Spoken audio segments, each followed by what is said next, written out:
writing's amazing, and being an author is incredible. It's a privilege. It is an absolute privilege to create stories and worlds and narratives that people read and are entertained or inspired or educated by. It doesn't matter sort of what kind of writing you do. Hello and welcome to this week's episode of The Conversation with your host Nadine Matheson. As always, I hope that you're well and I hope that you're enjoying your week. And I hope that you're ready for the final episode of season 3 of The Conversation. Yes, we made it. We made it through. Can you believe it? 62 conversations in season 3. You had the delight of listening to authors such as Amanda Prowse, BP Walter, Elvin James Mensah. Who else did we have? Roxy Key, Fiona Lucas, M.W. Craven, Anna Mazzola. Trying to think. Maz Evans. Who else was there? There were so many. John Mars, Remy Cohn, Claire McIntosh, S.A. Cosby, Patricia Marquez. There were so many amazing conversations. And I also started the new section of the podcast called Coffee Break. And I also started collaborating with Page One, the Writers Podcast. So season 3 has been fantastic. But obviously I could not have done it without you, the listeners, because the listeners are what keeps the podcast growing. Your support has been fantastic. So thank you to everyone who has either bought me a cup of coffee or has bought merchandise, because there are the conversation mugs and pens available. All the links are in the show notes as per usual. But I just wanted to say thank you. Thank you to everyone. And I hope that you will stay with us throughout the summer, because I'm not going to disappear. I will still be here.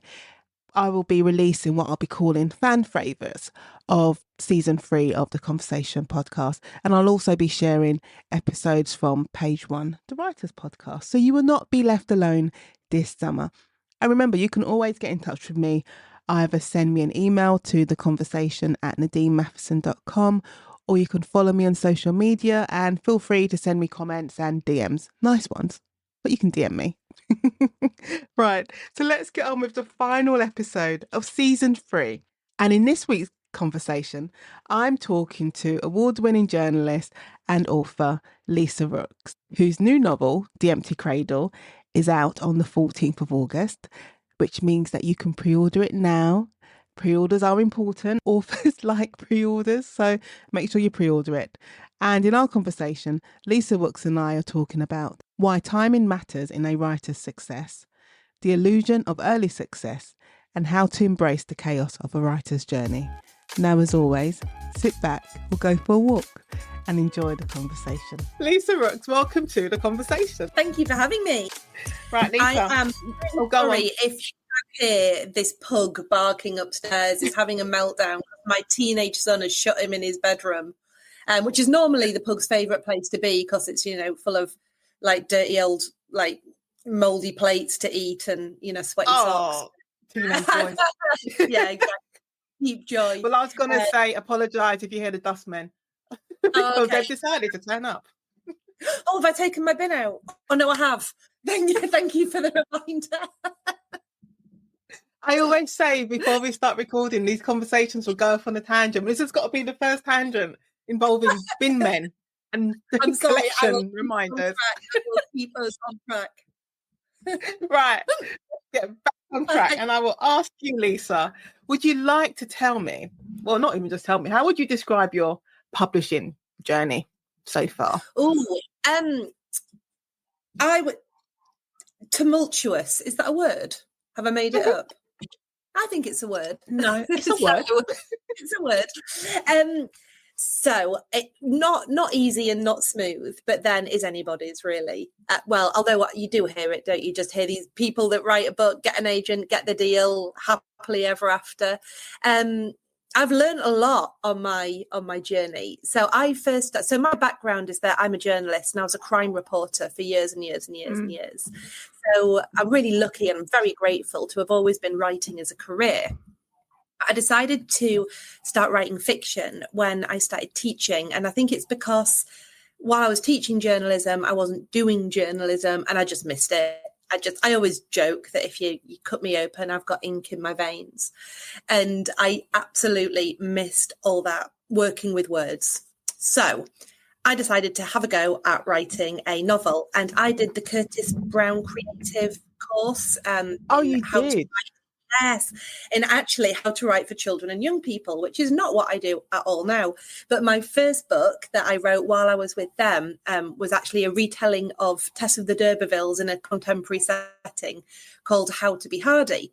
And I was gobsmacked because when you first start writing and you first start trying to find out about the industry and how it all works, you think that getting the agent is going to be the hardest thing ever.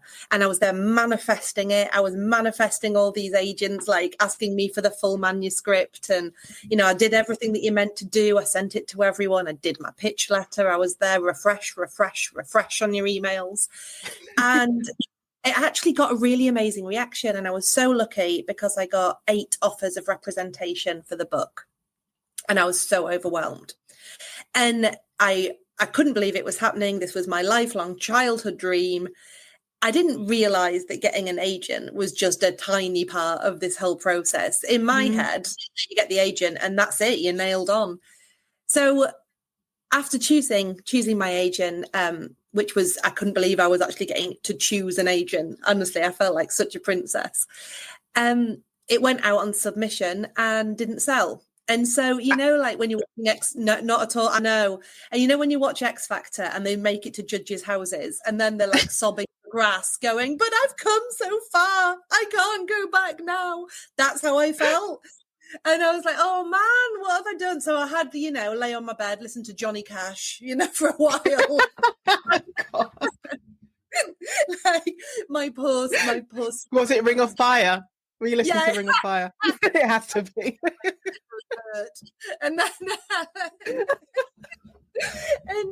then I pulled myself together and thought, you know what? Rejection's rejection. Okay, it wasn't good enough. What have I learnt? And luckily, I'd got really good feedback from the publishers that I'd submitted to.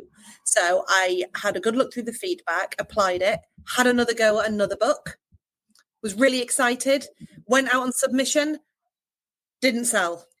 And I'm like, I'm going to get dumped by my agent soon. I am going to get dumped. But every little step, you learn something. And one publisher had come back and said, look, this book just isn't quite right for us commercially, but we love Lisa's writing. Please write us something else. So I had an amazing chat with this publisher, who I bet I should remain nameless. They coached through the next book, again, for children and young people. It was for young adult I was writing. Wrote the next book, sent it to them. They were like, oh yeah, no, you've done a really good job, but no thanks. And you're like, oh my God. And so this is 3 books in, and you just think, I think maybe I'm just, I'm a news writer, maybe I'm not a fiction writer. But my agent said, no, we're not giving up. And, I have to give her a lot of credit. I'm not actually with her anymore, but she really didn't, drop me. She didn't say, if you don't sell something, we're going to have to part ways. She was great. And she said, I'll never let you go. I believe in you. And I give her huge credit for that. She was absolutely amazing. And she said, maybe you're just a little bit too dark for children. And she's like, why don't you give, she's like, you've been a crime reporter for so long.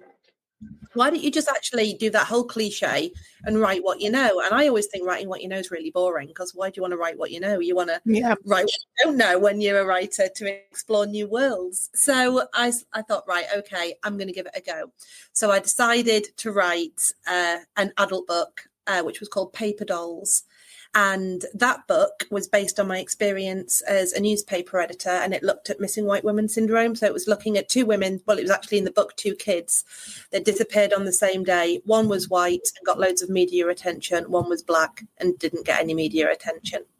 And that was Paper Dolls. And it was a bit of a look at the sort of systematic racism of the press. So which was a difficult book to write, because I'm really aware of my white privilege, but it was all to do with decisions that are made, the way that the police deal with missing persons appeal. And that was great. And so I was very happy. I got 3 offers for Paper Dolls, and that was published by Quercus. I got a 2-book deal. The lesson was the follow-up, which was based on power imbalances in universities, which actually is my current career because I'm a university professor. So I don't know how I've managed to escape with my job still intact. I'm not going to lie. And then my newest current book, I changed publishers, currently with Orion and The Village. Well, actually, the book came out in ebook format back end of last year, and then came out in April in paperback. Yeah. And it's a bit of a segue, The Village. And this is under my maiden name. It's actually really nice, I think, for my parents to see my maiden name on the front cover. And this is actually moving slightly away from the sort of crime thrillers and slightly more of a blend of a bit of a hint of supernatural. It's more like folk horror. And then my follow-up book is out in August. So there you go. There's my little bumpy journey. You know what? I think we've said it so many times, like on this podcast, is that there's all the advice in the world, all of the advice, and you can go on all the courses, find a talk on how to get an agent. You can probably go on YouTube, go on YouTube, do a search, and you'll find a million videos about, submitting to agents and agents doing their agent talk. But there's very, very, very little information about what happens after that and the whole submission process. And the trauma of the submission process. Oh, it's so soul destroying, isn't it? Especially like some of the feedback's a bit brutal as well. And if I gave some of the feedback that some of the publishers gave to us, to my students, I think I'd get my P45. It's not exactly the thing, because when you teach, and also because like even when I shouldn't even probably saying it, when you're like marking exams and stuff. It's all supposed to be geared to the positive. Yeah, feed forward. Yes. Them rather than, exactly. That's all it is. And if I actually... Stay with us. We'll be right back. Cosmic Muse Volume 1, Your Voice, Mercury. It's not just an ebook. It's a sacred portal. A guided activation for your personal voice codes.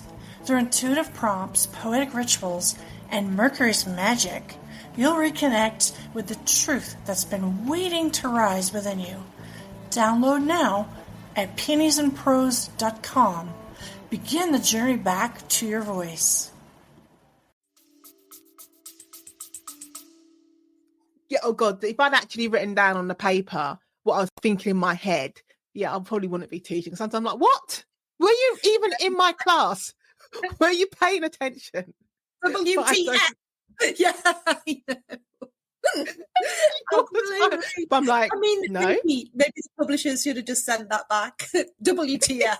No, not for us. Well, it's crazy, but you get all that agent information, but then the trauma of, and the thing as well, when you said you've got 8 agents who have asked for your manuscript, and you just think the natural trajectory is going to be, well, if 8 agents wanted it, 8 publishers are going to want it. Exactly. And it'll be easy, happy days. And I think because I got sort of courted by all the agents, because they'd all offered to represent, I was so excited. I went down so I'm from the north. I came all the way down to the dizzy heights of London. To meet them. I got taken out to the Groucho Club and all of this. And of course, what they're doing is they give you the hard sell. So of course I expected, I think, the book to sell, because they were like, we see this for it. This will happen. I know this editor and this editor are going to love it. They're going to jump on it, blah, blah, blah. So they're giving you their strategy and their ideas for the book. And it's just so hard not to be swept along. And especially when it was the big name agents as well and the glamour of it all. And then actually, unless a publisher and an editor love it, none of that means anything. So it's scary. I do have to say, though, like I said, I'm not with my previous agent anymore. My new agents are amazing. Absolutely love them. And I do think that having a good relationship with your agent is sort of the key to writer's success, because if it can be a lovely collaborative process and you've got that love and support, then I think that makes all the difference when you're feeling a bit like a failure. No, it does. But I mean, I was going to say, I'm a bit more blunt than the whole everyone's being nice to you. Like, I worked out very early on. I was like, everyone's blowing smoke up your ass. They're blowing smoke up your ass because they want you. And there comes a point, because I do remember thinking that when I was meeting with publishers, and I do remember thinking, because you get swept up in it all. You get swept up in all the adulation and all we think you're amazing and your book's amazing and we have, all the big dreams they have for you. You get completely swept up on it. And at one point, I remember sitting in a meeting and I did say to myself, just put your lawyer hat on because they're blowing smoke up your ass and you need to be sensible. And thank God, I have my agent, but I had to have that talk with myself because you can get swept away. And then when you're swept away, you're not prepared for anything else that comes afterwards. I really wish I'd thought of it that way, actually, at the time. What I should have done on that train back from London is sat with my journalist hat on and gone, right, what are the facts here? You don't have a deal kind of thing. Rather than so excited, I should have actually sort of nailed down the facts. But you know what?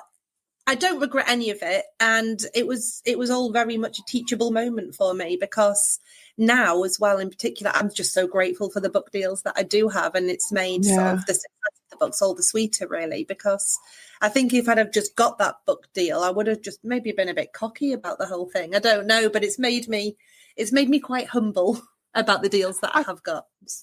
I mean, I've always asked, not always asked, but I sometimes ask, are you glad that you've had the deal and I say the success in whatever way the success falls for you? Are you glad it's happened now, or would you have preferred to have happened maybe when you were young or when you had that first run at it? Oh, no, I am glad it's happened now because I think with age, I'm 47. I think that it's a nice age. It's a great age. I think that I am more able to deal with rejection. I think that I am wiser in general about process, about the world around you, about, not feeling like this success is the only thing that defines you or validates you. I think that if this had happened in my 30s when I first started writing, you're a different person then, aren't you? And if I'd have come up against obstacles or my career hadn't taken off, I would have perhaps felt like that was the end of the road. And I perhaps wouldn't have gone on and achieved other things in different areas of my life because, most writers don't do this as a full-time career. There's no way if this had happened to me in my 30s, would I have gone on to have achieved professor status? Probably not. So I think, it has come at a good time. Plus, I've got all that life experience to draw on in terms of thinking about the material for the book as well. So I know more about the world around me. No, it's something like I always think about, because I remember when I think I was about 20, maybe 26. And because my mum likes that, I know when I was 20, I thought such a baby, but I felt like my mum always said I do things the long way round. So I didn't do a straight law degree. I did like a million other things. I did American Studies and History, and then I did a conversion course. Then I did a master's in international relations, and then did all this other stuff. And then I remember, so when I did finally start the training to become a solicitor, I remember sitting there at 26, and I was on the phone to my mum, and I was like, I'm going to be so old when I qualify. I'm going to be 29. Because if I'd done it straight, if I'd done the straight law degree and then done the straight training contract, I would have been maybe 23, 24, I think, when I qualified. So then I was thinking, I'm going to be 29, I'm going to be so old. But now, looking back, I was like, 29 was nothing. But also, I'm glad, it was so nothing. But I'm glad also I've had, I would say, like 20 years of working in like criminal law and being part of that. I say that assistant, and then using all of those, all those life skills, everything I've learned about, especially about people and how people work. Oh, absolutely. Yeah. And how they respond. It's probably the same like when you're a crime reporter, seeing how people respond in situations. Not everyone's going to be the same. Like I have all of that, and I can now use that in my writing in my whatever 40s, I'm 48. Absolutely, I love that, and I think you're absolutely right. I've been able to feed in like the trauma-informed approach that I used to have to my reporting. I've definitely been able to put into the books, and just in general, I think that you have more emotional intelligence, don't you, the older that you get? And that can just help and probably give a lot more depth to your characters, I think. Yeah. No, I definitely think so, because when you was talking about when you was being, I can't see my brain's gone now. We're talking about perimenopause. My brain's gone. God, the fog has come for us both. I knew I was going. I'll edit this out. It will come to me. God, my brain went. Right, come to me. But, I think we show the bitter truth of the menopause brain fog. Keep it in. I'm not going to edit this out. I'm going to keep it in, because Lisa and I were talking about perimenopausal brain and brain fog and how you just forget things, and I've just completely forgotten it. But now it's good. Stay with us. We'll be right back. Please tune into my podcast, The Ruthless Truth, featuring me, Truth Davis. This is an opinion and teaching platform based on my unique life experience. I'm an inner city kid who ascended to the C-suite of a Fortune 100 company, so I've seen some things. In the most recent episode, I'll tell you if you are leadership material, or catch up on past episodes, including my momentous meeting with Steve Jobs that shaped the development path of the iPhone. Again, please listen to The Ruthless Truth with Truth Davis.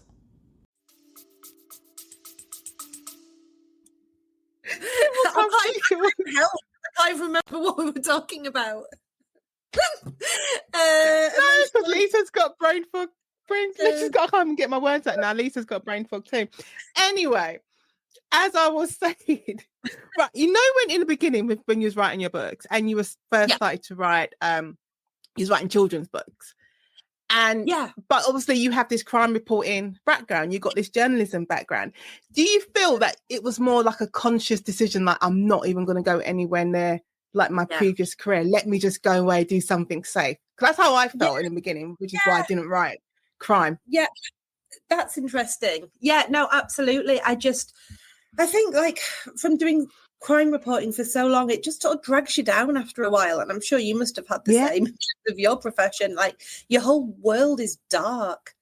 And I wrote an academic book, or co-edited an academic book with a colleague, Emma Hayward, and we wrote a book about trauma in the media, and actually how it feels to be a journalist being exposed to vicarious trauma day after day after day after day, and the impact that has on your mental health, and the burnout after a while when you sit there and you listen to court cases about child abuse and child neglect and murder and rape and assault, and then you're going out and you're interviewing victims' families, and after a while you just begin to see the world as a really awful place, and there's no light, it's just shade. And I think that's why I decided that I wanted to just move away and think, and I love teenagers. I have 2 teenage sons, and in general, I find teenagers much more interesting people than grown-ups. I kind of love where they are in their psyche and their development. I love the way they make decisions, the way they rationalize, the way that they see the world. And I just thought, you know what, I need just like you said, I need some light in all this shade. And so I wrote it sort of comedically, and I really enjoyed it. I enjoyed going back to my own sort of teenagehood. I had quite a troubled sort of upbringing. And I think in a way writing for teenagers was my sort of cathartic attempt to fix some of the problems that I'd had when I was younger as well. If you can fix the problems of those main characters and give those a bit more of a happy ending, then perhaps I was trying to give myself that too. But it's kind of like, when you have those conversations in the shower when you replay an argument in your head and you say, this is what I would have said, and it would have been the most perfect response. I argue my entire way there, I'm back. And I've got an hour-long commute either way. So, that's a lot of arguing in my head I do. It's a lot of arguing. But I feel like you kind of do the same thing in your work, in your writing. You can kind of put the world to rights and make sure there's equilibrium again through your book. But it's also how the same way sorry, go on. No, so I was just saying you can kind of seek justice for everyone that's wronged you. You can write it in your books, can't you? Which I kind of love. And I was going to say, like, it's even when you're talking about how dark like your world is as a crime reporter, that's exactly how I saw being a criminal solicitor. Because I'm like, I'm in darkness every all day, every day, and it's not 9 to 5. It seeps into your weekends. And then I've always said that you need to be able to compartmentalize yourself, and either you learn to do that very quickly or you can just naturally do it. But I always say, because everything was just so dark, the things I'm working on, even like I say a shoplifting's not even normally just, well, back then it wasn't just a shoplifting.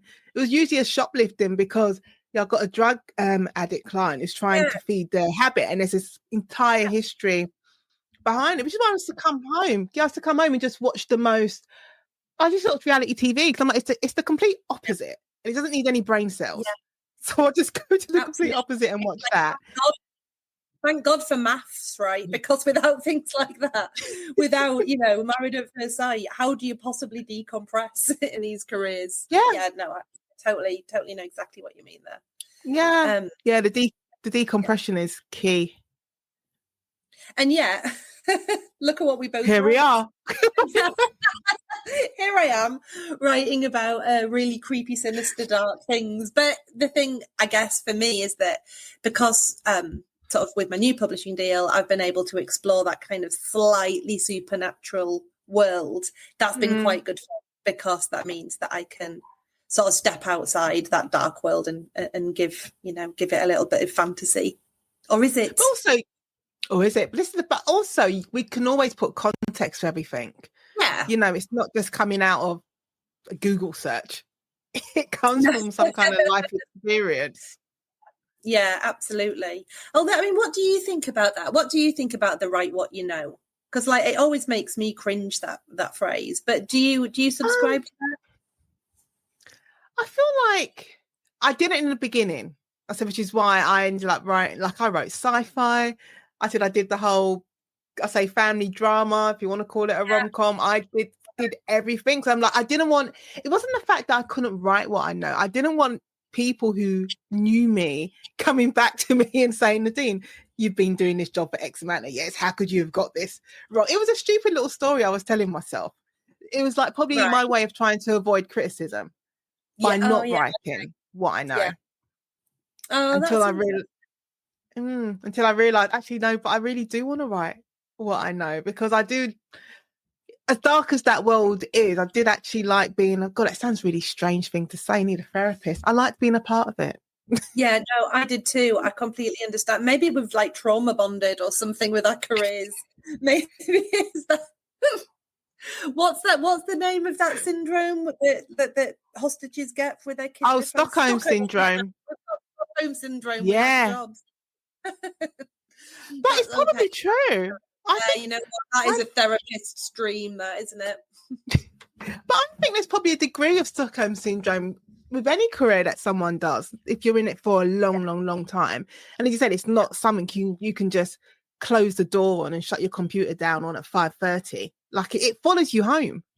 Yeah. Oh, absolutely. It's proper stalker, isn't it? Yeah. Oh my God. We've all got new scenes to write now, haven't we? So that's good. It's got us thinking about our book. So Lisa, when did you know? Sorry, go on. Oh, sorry, I was just going to ask you a question. I was going to ask, building on that in terms of the writing about the worlds that we know. Do you ever panic that people, like your friends and your colleagues, are going to spot themselves in your writing? I think I get the opposite. People assume they're in it. Yeah. They just assume. They're like, oh, is that me? No, it's not you. I said before, I've had old clients, which I always find amusing. Like, they find me on Facebook or LinkedIn. Weirdly, I had them finding me on LinkedIn, asking me, "Am I your book?" I'm like, no. You're not. But it's like they want to be in there. But I've said that before. Like, I've used friends' names as placeholders, and then unfortunately, the placeholders then become permanent. Because the character has kind of, they then become that name, if that makes sense, and it's hard to then remove. Yeah, I can't take it. But no, people they like to think they're in the books, but they're not. But I've been influenced. So probably not by friends, but sometimes by clients. Like, I say, their traits or a particular fact about their case, which I think is really, I said, it's so interesting, it's so good. Like, I need to use it. Or it might just be interesting to me, but it kind of forms a bigger part of their character. Love that. What about you? Yeah, all my friends think that they're in the book, but my especially one of them with the village, and the main, well, the woman that goes missing, the character's name is Joni Blackwood, and she she's, let's say, sex positive. And it's very clear there's elements of this character that is my childhood best friend. And when she read it, she rang me up. She's like, "Oh my God, Lisa, my mom is going to read this book and see what I used to get." So I think I feed in stories and anecdotes and situations to sort of flesh my characters out rather than base my characters on anybody. But everyone's sort of, bits of people's life experience feed into the building of the new character 100%. So I think rather than spotting yourself in a book, you'll definitely spot something that's happened to you in one of my books. Well, I've got this book that I've been writing, and I realised the character's ex-husband, I was writing him and I was like, this is basically an ex.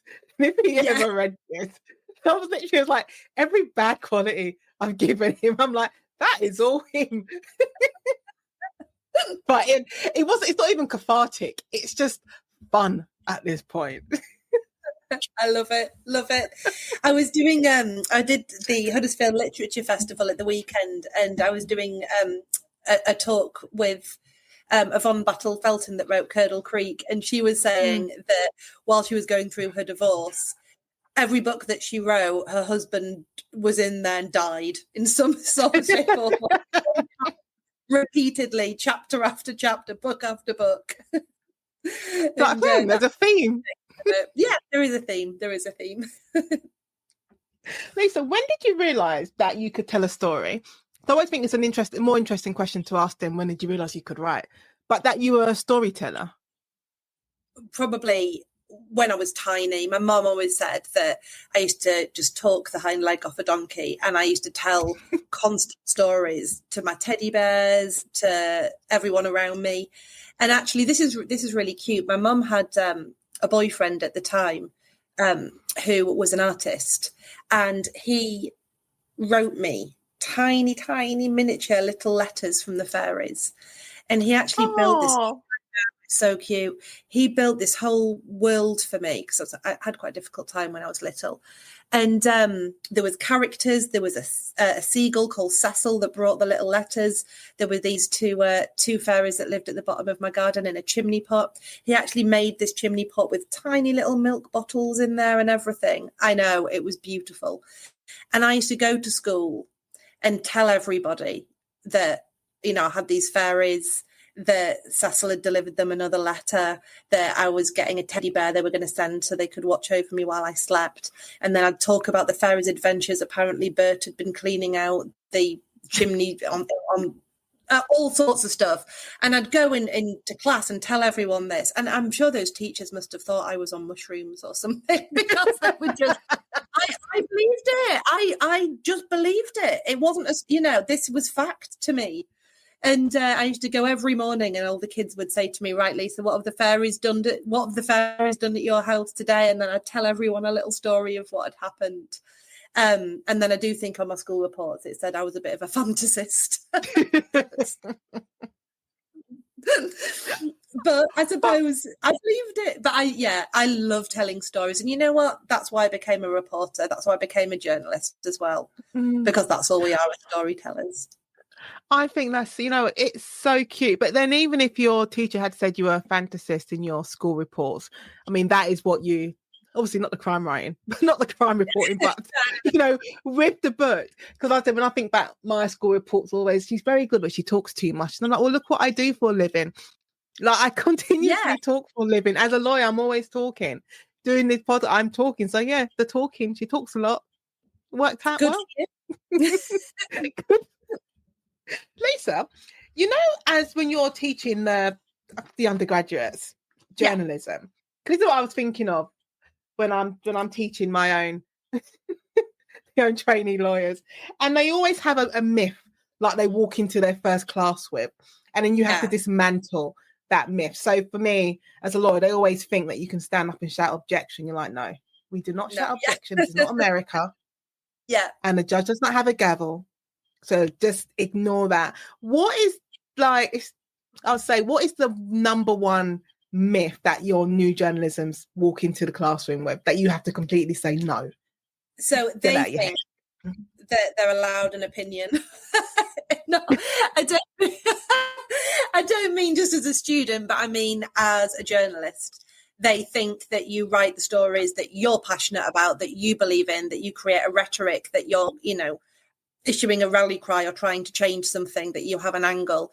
The first thing we've got to strip from them is that you're telling both sides of the argument, that journalism is balance, that it doesn't matter what you think, what your reader cares is what you know, and that's how you develop trust.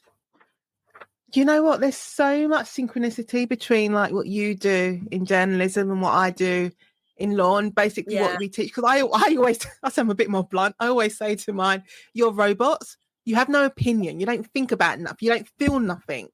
There is nothing. You are the Tin Man without a heart. You're just dealing with the facts and your client's version of events, and that's it. Dealing in facts, absolutely. And I think trying to strip, when you're teaching them how to write journalistically and in a news fashion, like stripping out adjectives, stripping out adverbs, stripping out any sort of exposition, it's just, and they think, and this I do find interesting, they then think, well, this is really boring the way I'm writing. There's not, but actually it's not. You can still create really impactful, compelling sentences and stories. It's just less is more. And therefore that works in all kinds of writing, isn't it? Is that you don't need to use 20 words when 3 will do. You just need to get the right 3 to create the same amount of impact as that other 20 would have previously done. It's something I always say, and it's something I always have to, I constantly have to remind myself because I overwrite, which is like, you're using 10 words when 1 word could do. And I always say to the students, you need to learn how to get rid of the noise and see past the noise and just get through to the facts of it. And then we always have to say to them as well, you don't, as well as being a robot, you don't even use the words I think, because it's not about you. So you don't think anything, you don't believe anything. We'll say I submit, because you're submitting on behalf of someone else as opposed to thinking for yourself. It's very interesting. On the journalistic side, you're not allowed to think or submit. You just have to quote other people.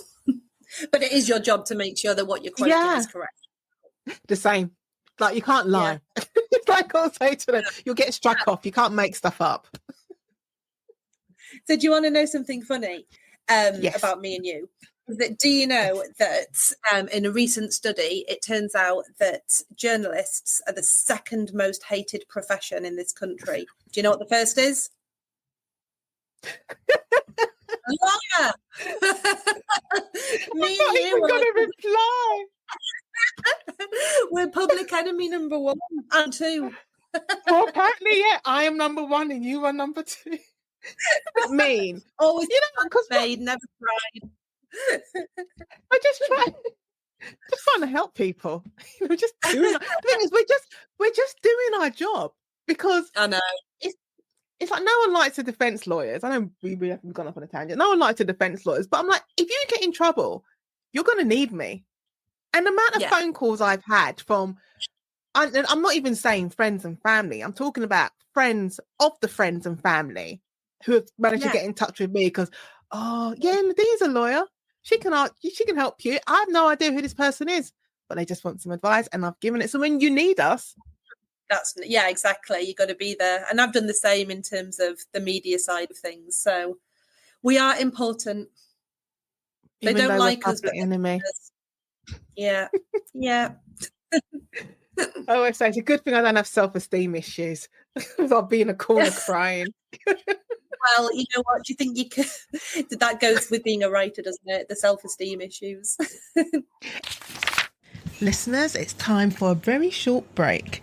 If you're enjoying this conversation with Nadine Matheson and want to help keep the podcast going, why not buy me a cup of coffee? Your support goes such a long way in keeping these conversations flowing. Just check out the link in the show notes. Going back to being a writer, if you were to advise anyone, so like if you're going back onto one of these courses, how to write courses, and you're talking to, I'm not saying an aspiring writer, they're just a writer going through the process, what would be your advice to them as to how to get through the rejection? Because it can come at any stage. Well, that's the thing with it. Yeah, absolutely. And I think I wish I'd known when I was first starting out, I guess, is that the success of a book, or whether someone chooses to take it on to represent you, or whether someone chooses to take you on to publish it, and then what happens to that book after, it's often not how good that book is. There's lots of, or certainly not, any especially on how good the writing is. There's so many ingredients to what makes a book a success, and that is the right time, the right place, the current market trends, whether agents or publishers have just got something that's just that tiny bit too similar on their list. It often isn't about the writing. It's about the book as a business, as an asset. And I think that I didn't fully understand that. I thought to be a successful writer, all you had to do was write a wonderful book. That's just the tip of the iceberg. There's so much noise, as you said, around how you actually get the rest of the iceberg elevated that actually has nothing to do with you. And that's quite a hard pill to swallow when you think that, you've poured your heart and soul into this book, and then actually it's not going anywhere, not because the writing was bad, but just because the market just isn't ready for it. It's just not the right time for it, or because the sales and marketing strategy hasn't worked the way they thought, or anything like that. But it's quite hard. So yeah, that's what my tip would be, is that not to get despondent just because you don't have overnight success, or you don't earn out your advance in, a year, or you maybe not get an agent at all. It really might not be anything to do with the writing, but much more to do with what they're looking for, what they need right now. Yeah, it's hard not to take it personal. And it doesn't really matter what stage you are at your career, whether you are just at that submission stage, or whether you're 10 books in, or whether you've had the almighty success and then the next 4 or 5 books just haven't done the thing they want to do. There's so many other things at play. Absolutely, 100%. One of my friends who's an author, he I better not mention him just in case he doesn't mind that. I'll talk about the abstract. He wrote a very successful book a couple of years ago. It wasn't his debut, but it just did really, really, really well. And he was like, well, that's it. I'm made. I'm wearing designer clothes. I'm going on holiday. He earned his advance over 6-7 times in the first couple of months. He was dripping with success. And then his second book came out, and the publishers just assumed that because of the success, the second one would do well, and it just sank. And he was devoted, because he was like, well, sales and marketing hadn't bothered, because they just thought, oh, well, that first one was such a success, we don't need to plow a strategy into it because it's just going to sell off the name. And it just didn't at all. And then he got dropped by his publisher. So you're right. Really? I know, even though it was kind of their fault. So you're right. It can come at any stage. And it is. I think this is one of the things I've learned about publishing as well. You can't really take a cookie cutter approach to everyone's career, because let's say what works for me is not going to work for you, Lisa. What works for Lisa is not going to work for me. And then there are some authors, you said they may have had the ridiculous success that you dream of having with their first book, and then it does naturally follow through with their second, third and fourth and fifth book. But then there's other authors like your friend where they have the success and nothing, the second book, it just drops. And I've seen it recently. I'm not going to name them, but I've seen it recently with about 2 or 3 authors in the last couple of months where it's been there. They've had ridiculous success with their debuts, but then the second and third books have come out. And I've, not because I'm some bitter interested person, but I'm just curious. So I'm looking at the top 50 chart. And I'm thinking, you haven't even placed. And that's astounding to me, because I would have just assumed, I shouldn't make assumptions, but I'm just assuming that because of all the success the book won, that you would naturally, you just fall into the top 10. Yeah, 100%. I know it's a strange business, isn't it? And It's brutal, it's volatile, and it's completely unforgiving. So that's cheery, isn't it? However, it's also the best job in the world, isn't it? Oh no, I'm Well, just sitting there laughing because I'm like, God, it's depressing. But no, it is the best job. like, you know what though, is that yes, it may be a dark world, but we're glad we're a part of it. Like we said earlier,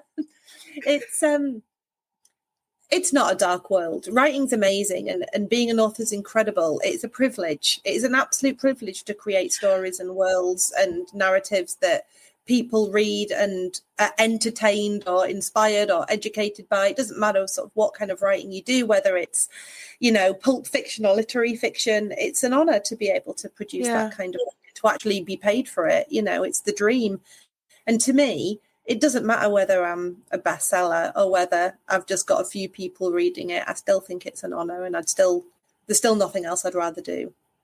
But also as well with your writing, whether you are doing, you said, literary, or you're doing supernatural or crime or romance, you are exposing people or making people aware of things that are going on in the world. Like, you know, when you're talking about your first book, Paper Dolls, and how the media responds to when a black child or person goes missing in comparison to a white person. And I did the same with in the Jigsaw Man, like how the media responded to the black teenager going missing in comparison to the white girl when she got all of the news. And there are some people it's just not on their radar at all. Yeah. And they're only then learning of it through your books. And it makes them probably then after that, it makes them look at the world a little bit, not in a bad way, but it opens their eyes up a little bit more. Which is a good and there's nothing thing. Yeah. Yeah. And you don't have to be getting, you know, highbrow literary prizes to be able to do that. So it's great. That's why I don't really like sort of the writing snobbery. So I've got friends that are like, oh, I'm just reading some trash at the moment. I'm like, don't say that. No writing is trash. Don't say that. It might just be light and entertaining and comedic and, you know, escapism, but it's not trash. No, it's not. And there is skill. I mean, I'm reading a romance rom-com at the moment. I love a nice rom-com, but I'm reading it. And I didn't even know about different levels of what different spice levels meant in terms of rom-coms. Like, I'm just rubbish at that. I had to go and Google. And so like level 1 is just, I think level 1 spice is like you're just touching hands. Level 5 is full blown, probably Pornhub. But I'm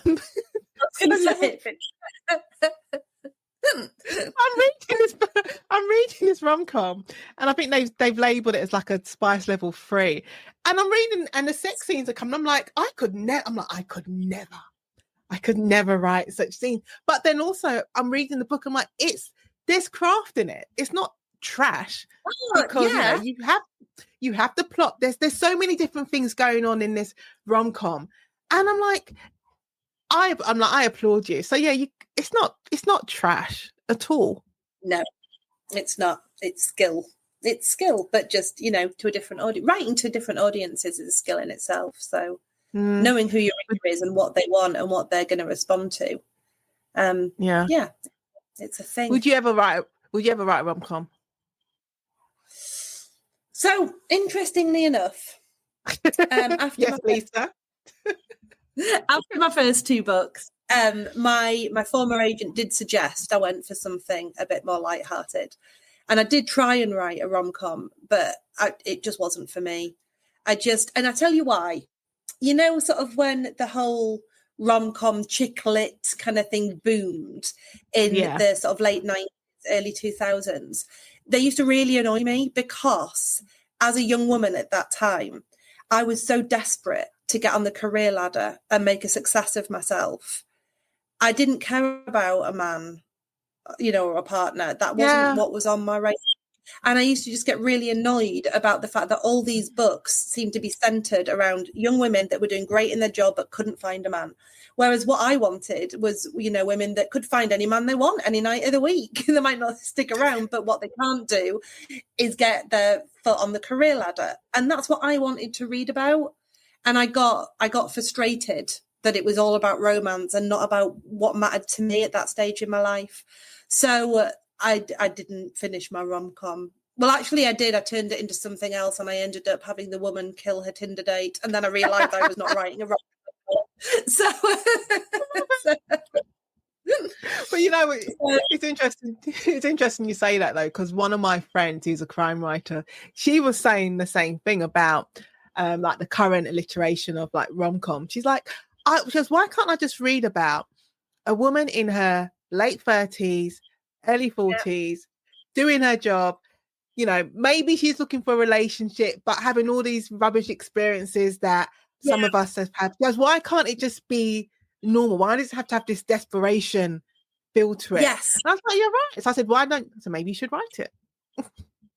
And, and why do you have to have a fairy tale? Because all rom-coms have the fairy tale ending, and, it's unrealistic. And I think it can make you feel like a failure when the market is saturated with these Cinderella stories, because they all are. There's more to life than the person that you end up with. It's about, I'd love to write a rom-com where you actually sort of, the main character falls in love with themselves and actually, has a much more of a journey towards self-validation than seeing it through the eyes of somebody else. I think someone asked me, I can't remember when, it might have been a panel. They asked me about having a responsibility or feeling as if I had a responsibility when I write crime fiction. And I think my answer was simply that, crime fiction, it reflects society. So I don't feel like I should shy away from particular topics because this is the world we live in. Yeah. And even with my characters, with Henley, it's a case of, these are the things she's battling, not just outside in her working day, but also at home. And when you're looking at her at home, we should all be able to relate to that. You're trying to balance life and career, and maybe your husband's being a pain in the ass and you're being argued. There's so many different things, and we can all see ourselves in that. Absolutely, 100%. I'm having a. Would I maybe give that a go? Would I do a rom-com that has a slightly maybe I could write an alternative rom-com. Write an alternative one. We all need everything. We need a little bit of everything in life. You're right. You're right. Lisa should ask you about our book. Not our books, your books. Yeah, sure. Which one do you want to talk about? The Village or The Empty Cradle? Or do you want to do let's both? Talk about The Empty Cradle. Let's talk about The Empty Cradle because it's coming up. Okay. Would you like to tell the listeners about The Empty Cradle? I will. Okay. So I'll give a very brief plot summary. It's about a woman in her early 40s who is married and trying for a baby with a husband, although she's not really convinced she wants one, but he does, and she feels like she should. And she's a property flipper. And she finds out right at the beginning of the book, so I'm not giving any spoilers here, that her husband has been sleeping with her best friend. So ultimate betrayal, but she realizes she's more hurt about the best friend than she is about the man. And so she decides she's just won a bid on a rundown old cottage in a Lancashire village that she was going to flip and put out for Airbnb. And she decides to instead move there, do the cottage up herself, regroup, decide what it is that she wants out of life.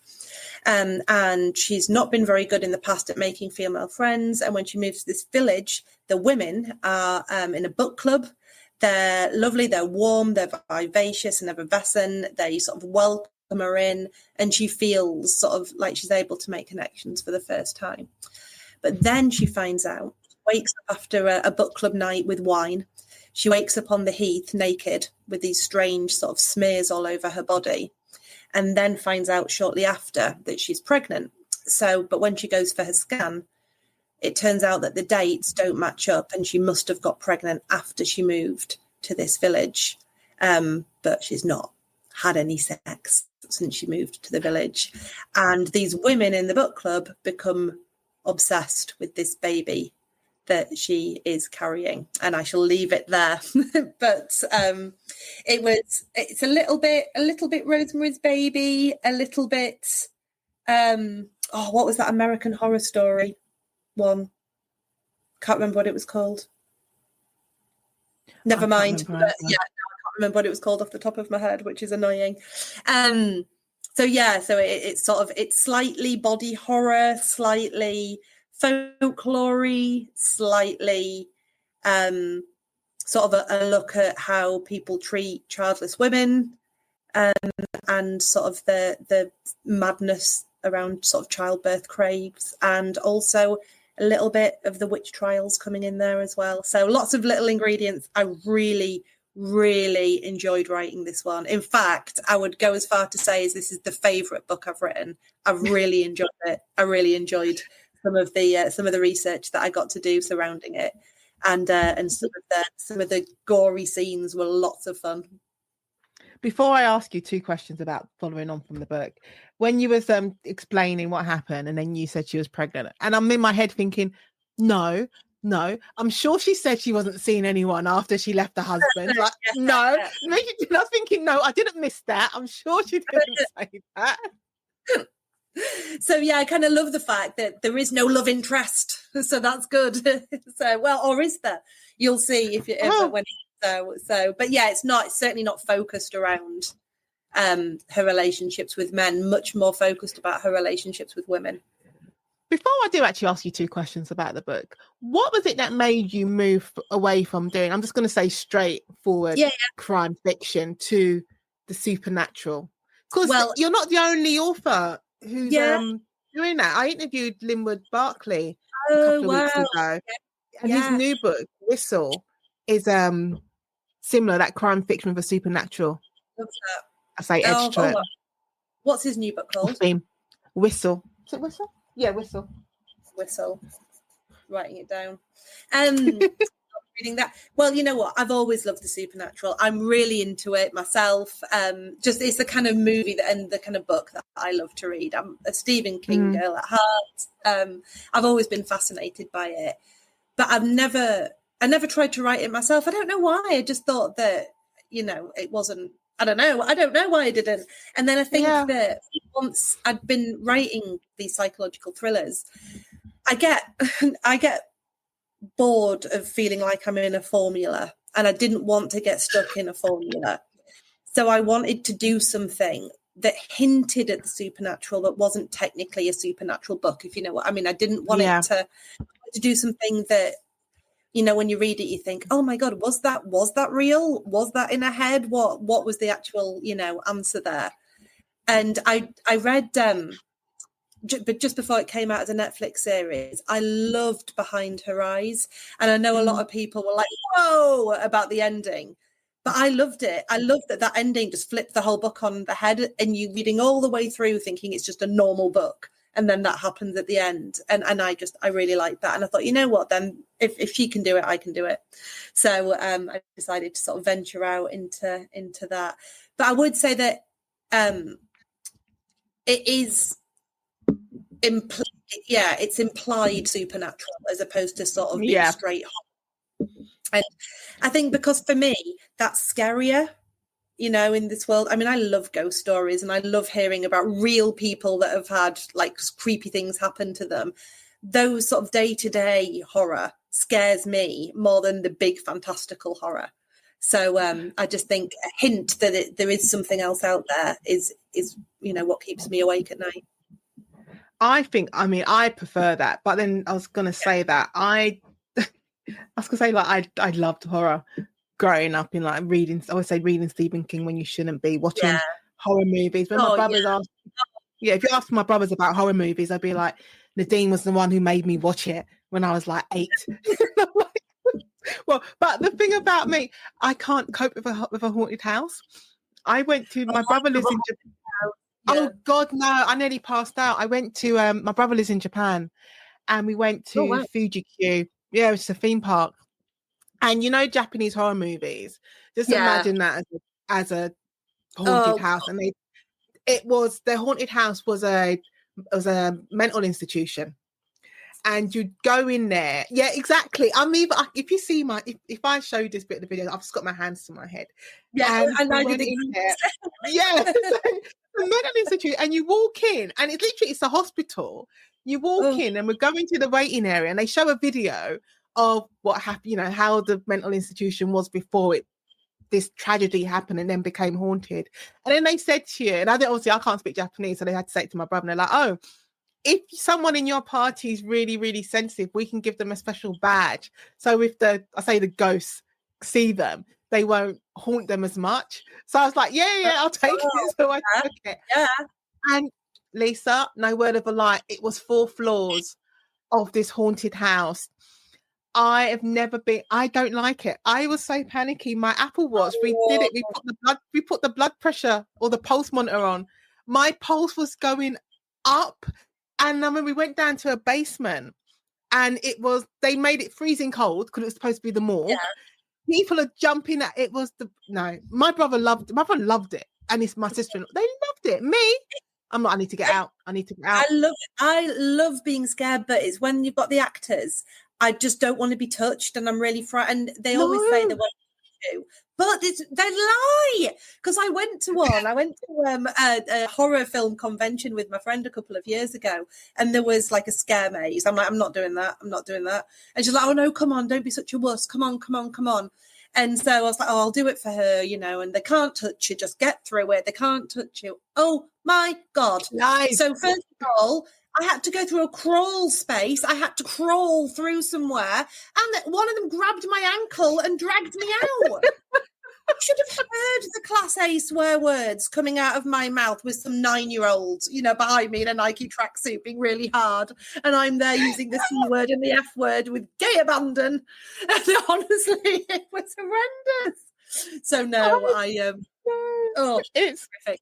No, my brother was like, what's wrong with you? But you like this stuff. I said, I like to watch it. And I don't mind reading it. I don't need it. Yeah, I don't need someone breathing on me. And then it was the worst experience. And they had these doors you could leave, so you could leave early. My brother was like, you're not leaving early.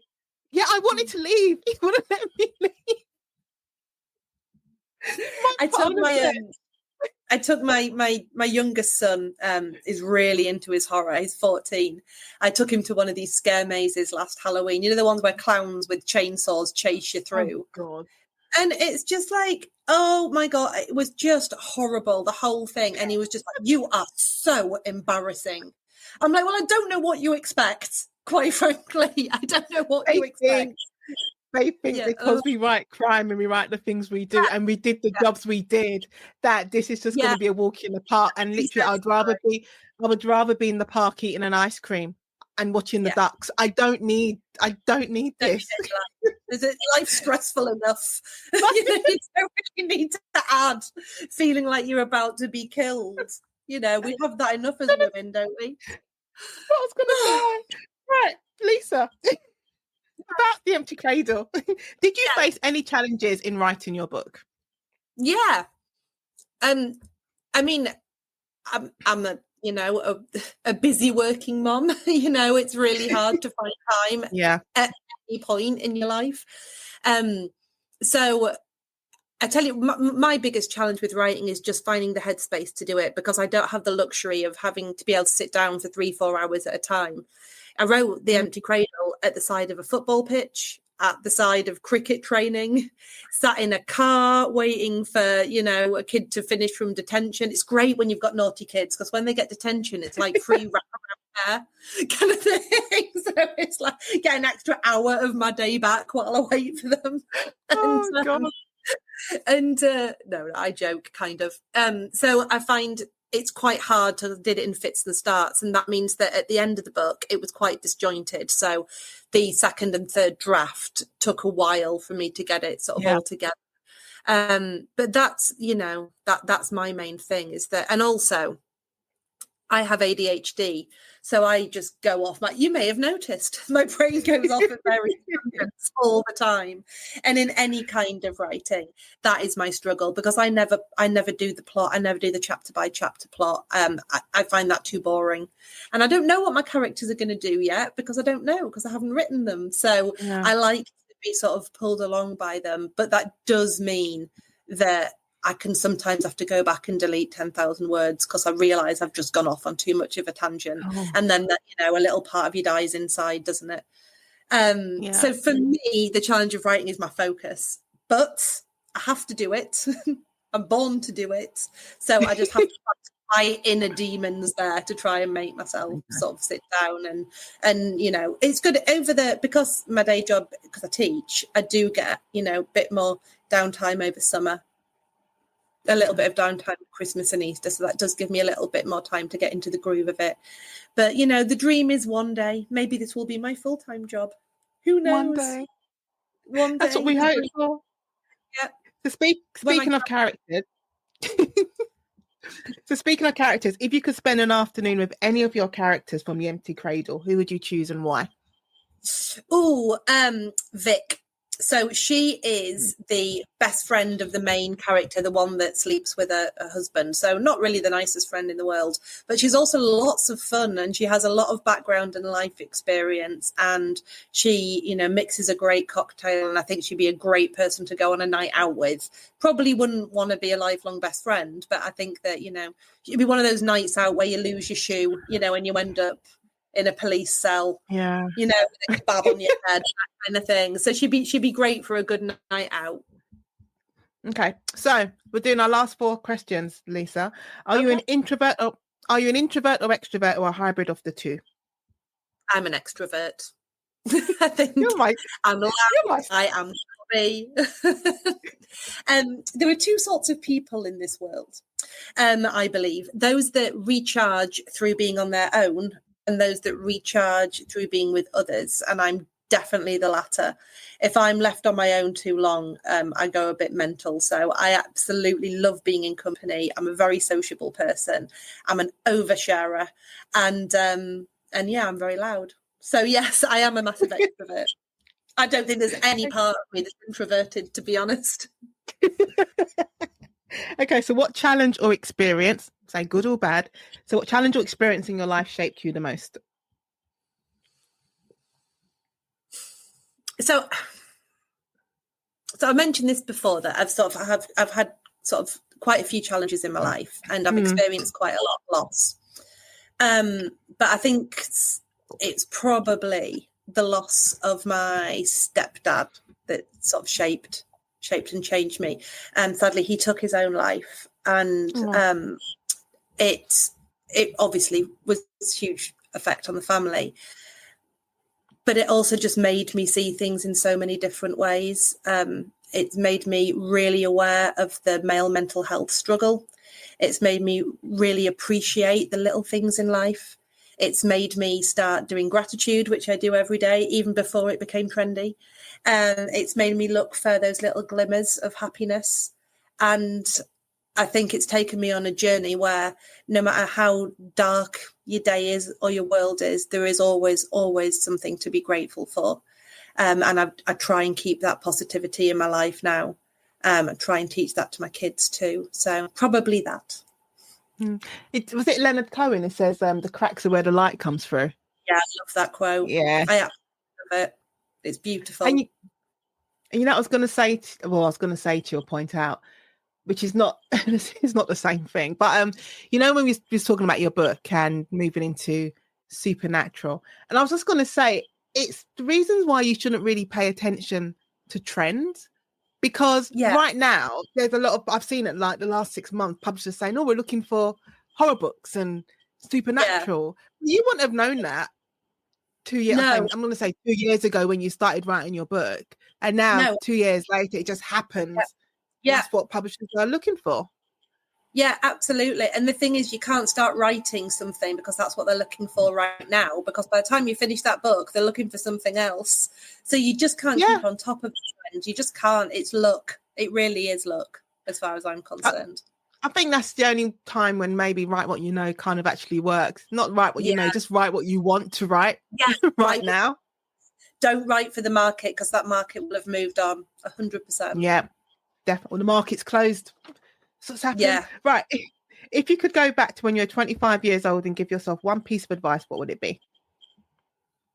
So I've just finished reading The Let Them Theory by Mel Robbins. And I'm going to see her.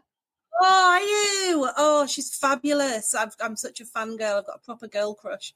I would say that let them. I used to like wrap myself up in worry about what other people thought, whether I was, if someone didn't text me back, was that because they didn't like me? Was I not a good enough friend? What's going on? I think that if I could go back and just say, just focus on you. Don't worry about everybody else. Just worry about you. Be a good person, but don't, live your life through the lens of other people, because that's what I definitely used to do. And I was so desperate for validation. And I'm quite sad now. Now I would absolutely go, let people behave how they want. Let that man treat you like crap. Let you put your boundaries in and not put up with it. But don't look to see, don't sit and second guess thinking, well, maybe he's treating me like that because I'm actually not worthy of his love. Or maybe that friend is not being very nice to me because I'm actually, not funny and no fun to be around, and people aren't inviting me to this because, so rather than look like in that goldfish bowl of that world going around you and past you, and you in the middle of it thinking that you just don't quite fit or you don't quite belong, or trying so desperately to get everybody's approval, just love yourself. Surround yourself by the people who love you, and just, am I allowed to swear? I don't know. You can, everybody else. Swear. You can say it. Just, fuck everybody else. Just, you know what I mean? It doesn't matter. It's all just noise. You know what? It's too simple. It's just two little words, but I think they are the best words. Yeah. So just let them. Because also, what they're thinking, what they're doing, what decisions they're made, sometimes it's got absolutely nothing to do with you, and you create this whole story in your head. Yeah. And and actually it's arrogant to think that it's all to do with you. Someone once said to me, and I love this, saying, it is absolutely not your business what other people think about you. It's none of your business. Yeah. And I'm like, oh my God, you're right. It is none of my business what other people think about me. Love that. So life is a little bit brighter when you get rid of all that burden. Yes, it does. Yeah, it's liberating. I don't know why I say 4 questions. It's not 4 questions. But Lisa, what is your non-writing tip for writers? So I say it could be drink water. Yeah. Could be walk. Write drunk, edit sober.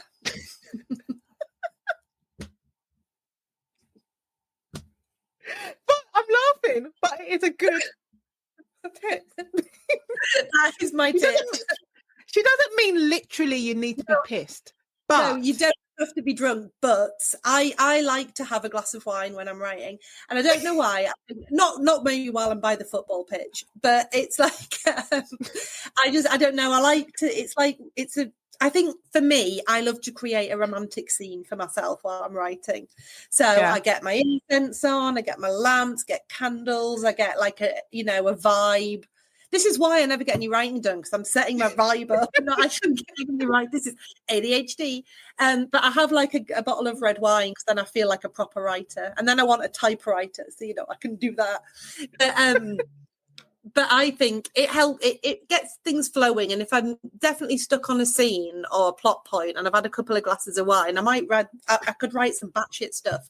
But it's fine, because you can't edit an empty page. So you can come back sober, see the mad stuff that you've put on the page, but there might be something brilliant in there. So yeah, I'm not saying you have to drink to be a writer, but I would say that it's okay to write when you've had a few, as long as you edit sober.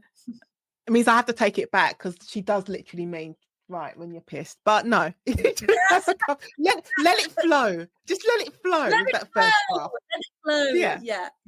Let it flow. Don't overthink it.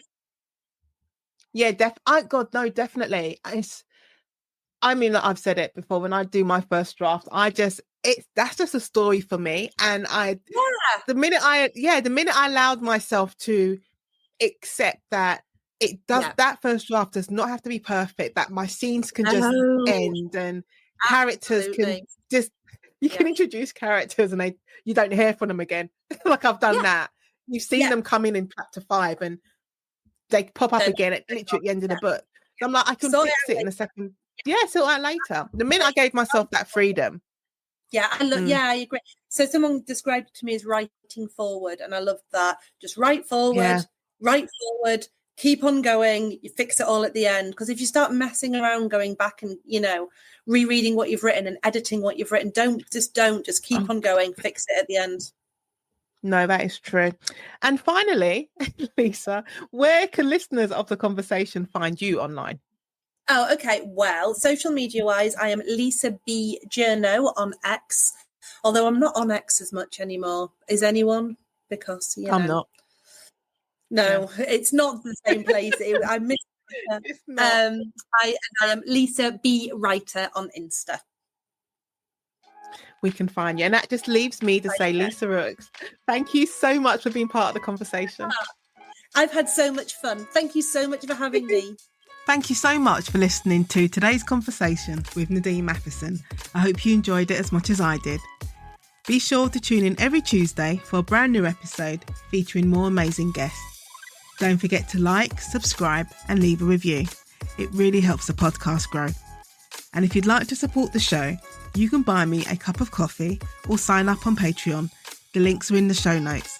And if you'd love to join the conversation as a guest, feel free to send an email to theconversation@nadinematheson.com. Thanks again for your support, and I'll catch you next time.